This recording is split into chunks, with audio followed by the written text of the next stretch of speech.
centre! Quick, march!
Mention needs given to Peter Ray from North Down Alternatives, who was a massive driving force behind us when we first started this project.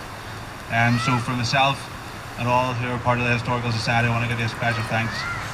When we think of the First World War, and more specifically the events that took place on the 1st of July 1916 at the Somme, we think of the 36th Ulster Division and the significant role they played in the result. With around 5,000 casualties that day, and over 2,000 of those being fatal, a lot of stories were cut short and never told. Our aim when we began this project was to tell their story for them, and so we researched close to home, and with the help of Robert Gilmore and the late Davy Wilson, we came across Captain Davidson, a well-educated businessman from Seacourt here in Bangor. When we read his story, we knew it had to be told. I'm going to pass over to Nicky Gilmore, who I'm sure will give us a deeper insight into Captain Davidson's life and the conditions that had to be passed by the 36th Division. I first was introduced to Captain Davidson by an old mate of mine who can't be here today, Davy Wilson, and also Rob Gilmore. And I took to it, the times going back and forward to the Somme, I would always make a visit to Davidson's grave. As I read more into it,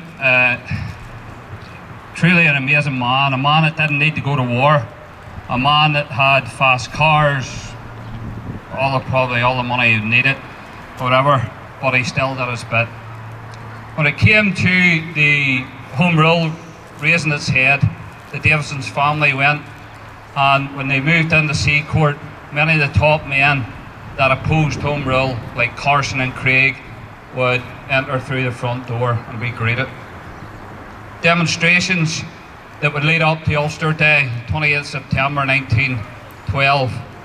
We know that the Davidsons would sign their parchment papers, both women and men.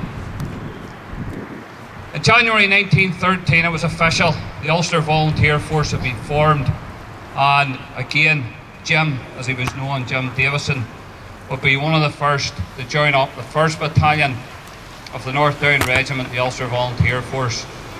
This was his first attempts at putting everything into action. A bit of training, a bit of drilling, a bit of mixing with the men.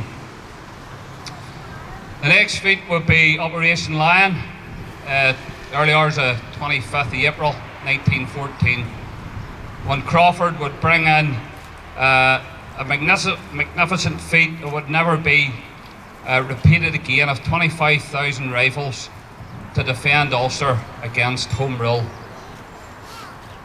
A sneaky deal was done between Asquith and a man called John Redmond, who was the Irish Parliamentary Party leader. A deal done behind backs, a deal done to bring Home Rule to Ireland, a deal against Ulster. The men stepped forward, and when Carson made a deal that no Home Rule would be implemented until the end of the war, the Ulster Division was formed and marched off to France. Jim, again, was one of the first to sign up, the 13th Rifles, Royal Irish Rifles. 36th Ulster Division, we know that they trained at Clandyboy, and I'm sure you all know the story of what took place next. As he trained, Jim got to meet his father just before he went off to war, and then they arrived in France in October of 1915. From there, we know that Jim himself was good with his hands, good with his head. His father had brought him into Sirocco works, made him work his way up through. He had to know what way the machines worked, what way they were put together, what way the parts were made, and so on. And this led him into his next feat. In January 1916, this is his own words, I got instructions from the division that the machine gun company for the brigade was to be formed almost at once. It would be a very nice little command for me once it is organised and running smoothly. But all new things in the army, particularly no information is available. And one is left to get over all the difficulties the best way one can. The company is 150 strong with 16 guns, transport, and no less than 52 horses. I shall have 8 officers. They all are good chaps. So he's looking up for Jim. He started off as a second lieutenant, moved to lieutenant, and then eventually captain. After this year, Davidson was wounded in February In the case you should see my name in the wounded list, I want you to know that there is absolutely nothing to worry about. I've had a very close escape today. In fact, I was very lucky. Beyond anything, for the only mark I have is a tiny wee cut in the upper part of my left arm, where a fragment of the shell just touched me. So again, he's getting the realism of war. War's coming in, and then of course we get to the 1st of July. We all know the story of the 1st of July, the gallant Ulster men. The Somme was made up of small little battles. The 1st of July, the Battle of Albury took place. The Ulster Divisional fight north and south of the Yonker River. Jim is in Thiepval or Thiepval Wood in reserve. The attack starts at 7:30 in the morning, and Jim's company has then moved forward just after 8 o'clock. As he moves up, he moves into the B line, the second line. He holds a communication trench. He meets him with some of the 11th, some of the 13th, some of the 15th Rifles. Men from Belfast, men from here, and so on.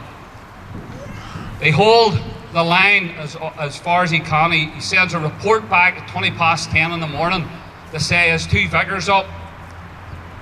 He's being pounded, he's being pressured, and he needs backup, he needs reinforcement as quick as possible. He needs ammunition and he needs bombs. The report's sent back. 2 hours later, they've made their way back to the A line. That's one of the first lines of the German points, just to the left-hand side of the Ulster Tower, for those that have been there. He has now been wounded in the knee, and the report comes to him to tell him to make his way back to Thiepval or Thiepval Wood. His 2 men help him across because of his wound. He makes it 20 yards to his front line, and a single shot strikes him in the head. The report comes back from the 2 guys that gives him a hand back that they heard the shot and just a thud. No words came from Captain Davidson.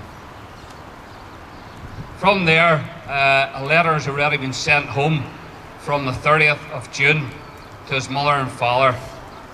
Dear mother, he says that should he have bad luck, that his belongings, his personal goods and whatever money's left should be sent to Eileen, his new fiancée. The bad luck did hit, and Captain Davidson fell, and his body wasn't found till the late 20s. It was identified by his buttons. It was identified by a compass with his name on it, and obviously the wounds to his head and to his knee. As I said at the start, every time I make my way across to France, I always remember our old mate, Davy Wilson. He was the first person to take me there many years ago and tell me the story of Captain Davidson. So I hope and thank Rob and the guys that for this has been put up in memory, a man, local man, a businessman, an Ulster man, an Ulster volunteer, a man who, when needed, stepped up to the plate. He fought for king and country, and he gave the ultimate sacrifice. So thank you, boys, thank you, Rob and the boys, for keeping this memory alive. Thank you.